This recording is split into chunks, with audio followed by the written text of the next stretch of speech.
Look at the honey trap. Look at the honey trap. Look at the honey trap. Spot on from wow. Soon I got off the bus. Comes around the corner. Standing up there. Look at the honey trap. Yeah. Watch where you're walking. Okay. Yeah, no thank you. And she looked out at the green grass. You know, the honey trap. Trying to get me to talk to these honey traps. No thank you.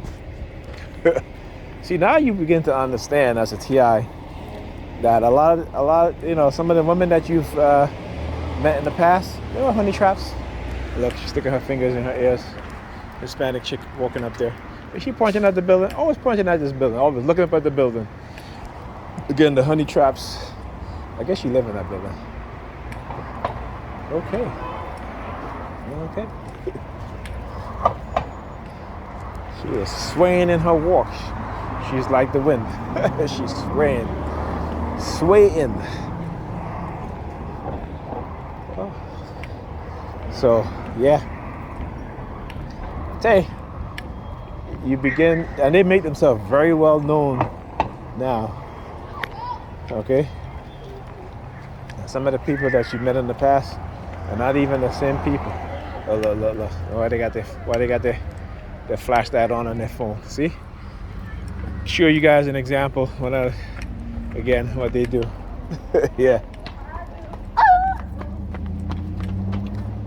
All right.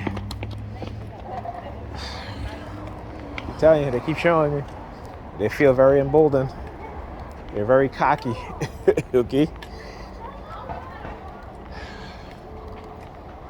It's funny because you ever met somebody in the past and then a few years later you see a picture of.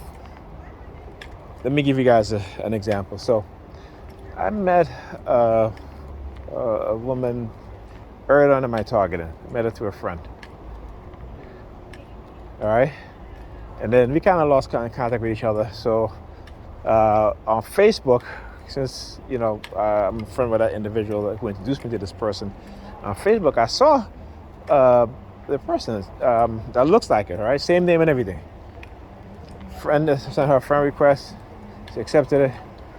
All her pictures, completely different person. Completely different person.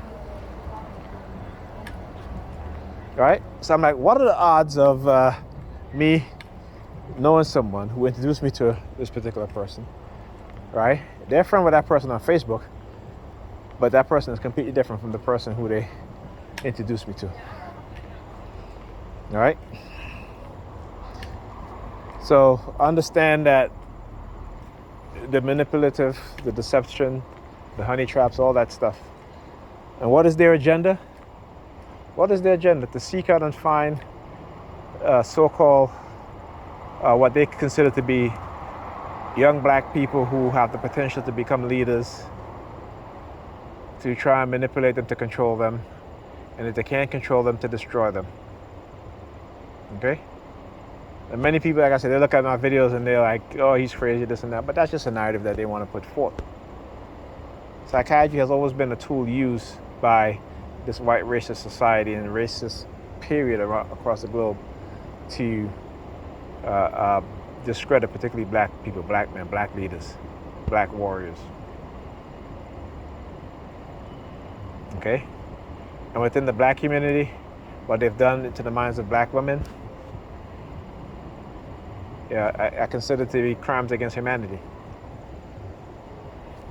Then let's look at the mindset, particularly within black women, of having sex with multiple men, thinking that it's okay, getting pregnant, don't know who the father is, right? And putting the child on a man that's not the father.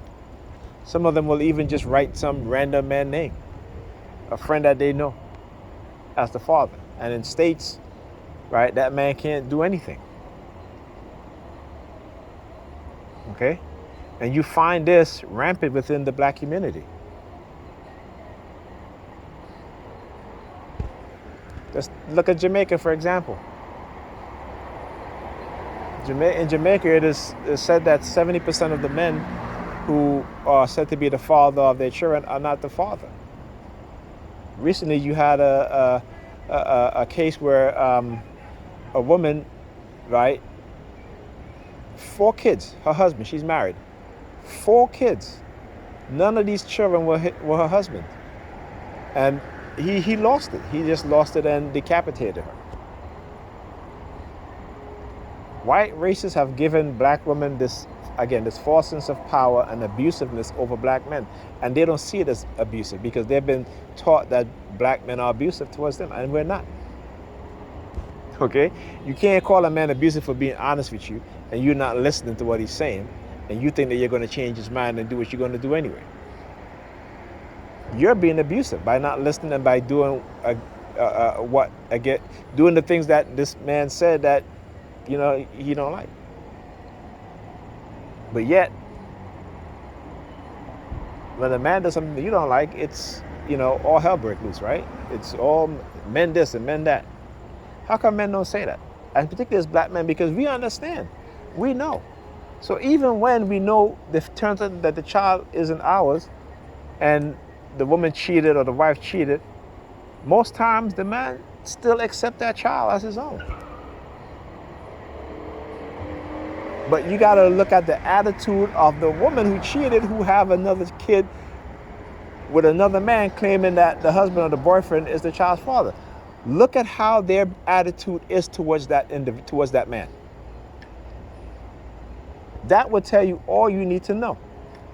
Go look at the videos. There's countless of videos on that. And look at the mindset of the women and how they treat the men.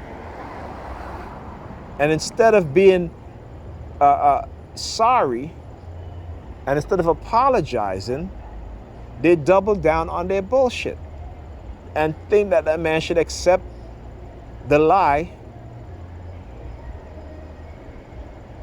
And they feel no remorse. There's none whatsoever. This is the mindset that the white race have created, because the state makes money off of our children and through child support. Okay? So women are incentivized to do such thing. This is what I said, when I look at my targeting, I look broader, beyond my circle of awareness, my circumference of awareness, my anecdotal experience. And I look at the broader picture because it is more important. Okay, like I said, this is not just about me. Okay? Though the very same people that I'm trying to make aware, realize what's really happening, the very same people that they used to attack me. And like I said, as Malcolm X says, they will have you hating the people who you shouldn't be hating and loving the people who you should be hating. Because the people that you're loving is the one who are manipulating you, who are oppressing you. And the one that's trying to free your mind and make you understand the reality is the people that love you. Right? But we as black people, we have a hard time doing that because of our psychological conditioning. All right? So, with that being said, I'll talk to you guys in the next video.